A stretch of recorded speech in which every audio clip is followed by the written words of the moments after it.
Assalamualaikum warahmatullahi wabarakatuh. Perkenalkan, kami dari kelompok 9 dengan mata kuliah Hukum Perbankan Syariah. Saya atas nama Munasirah Mutahara dan rekan saya Elsa Alfionita dari Fakultas Ekonomi dan Bisnis Islam Program Studi Perbankan Syariah. Di sini kami akan membahas materi presentasi dengan tema kejahatan bank.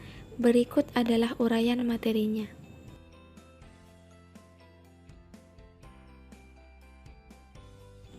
Yang pertama, pencucian uang. Pencucian uang adalah uang yang berasal dari bisnis gelap ataupun uang yang berasal dari hasil korupsi, sehingga uang yang bersumber dari secara ilegal dan haram itu tidak terlihat sebagai uang yang berasal dari hasil kejahatan, melainkan seperti uang-uang lainnya.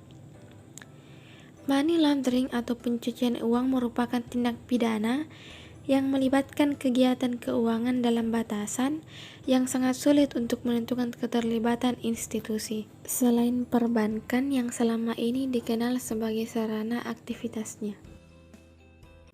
Selanjutnya, jenis-jenis pencucian uang. Jenis pencucian uang ada 3. Yang pertama, penempatan atau placement. Penempatan atau placement adalah upaya menempatkan dana yang dihasilkan dari suatu kegiatan tindak pidana ke sistem keuangan, seperti penempatan dana pada bank.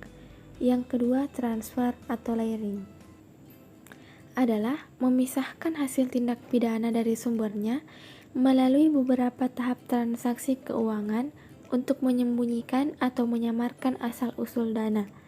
Yang ketiga, integrasi atau integration adalah upaya menggunakan harta kekayaan yang telah tampak sah, baik untuk diinvestasi, untuk dinikmati langsung, diinvestasikan ke dalam berbagai kekayaan material maupun keuangan, dan dipergunakan untuk membiayai kegiatan bisnis yang sah.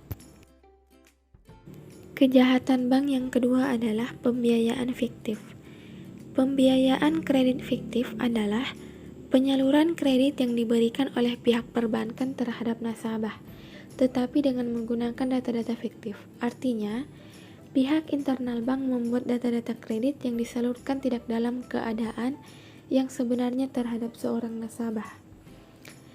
Kredit fiktif adalah tindakan kecurangan pada bidang kredit yang dilakukan oleh pihak intern atau pegawai bank dengan cara melakukan kolusi dengan nasabah pemohon kredit.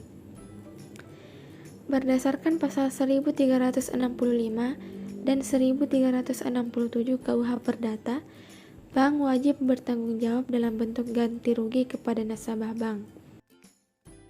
Kejahatan bank yang ketiga adalah pencairan dana nasabah secara ilegal. Pencairan dana nasabah secara ilegal adalah suatu tindakan yang mengeluarkan, merealisasikan, ataupun kegiatan yang menguangkan, serta memperbolehkan mengambil dana berupa uang yang disediakan untuk keperluan tertentu.